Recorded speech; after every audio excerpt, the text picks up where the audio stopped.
आणि आपल्या ज्या वास्तूबद्दल संग्रामदादा म्हणाले की आपली प्रशासकीय इमारत ती सगळ्यांनाच माहिती आहे काय कारण आहे, इथे करायचं तिथे करायचं, पण त्याचाही निधी हा झालेला आहे. त्याच्यामुळे तीही आपल्याला पुढच्या वर्षभरात प्रशासकीय इमारत झालेली दिसेल. तो काय ती काय फारशी अडचण येणार नाही. पण हा तालुका मला स्वतःला अतिशय प्रिय. सगळ्यात चांगला तांदूळ आपल्या भागात कुठे होत असेल तर तो तुमच्या आणि माझ्या वेल्ह्यामध्ये होतो. आज छायाताई आहेत का नाही दिसल्या आहेत. छायाताई इथे उपस्थित आहेत. सगळ्यात चांगला इथे महिला मोठ्या संख्येने उपस्थित आहेत.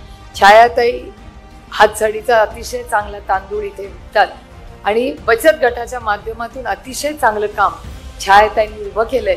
आणि ते फक्त वेल्ह्यापुरतं नाही, पण मुंबई पुण्यापर्यंत रिलायन्सची जी मोठी दुकानं आहेत तिथे वेल्ह्याचा तांदूळ हा बचत गटाच्या माध्यमातून विकला जातो. ही आमच्या सगळ्यांसाठी एक खूप अभिमानाची गोष्ट आहे.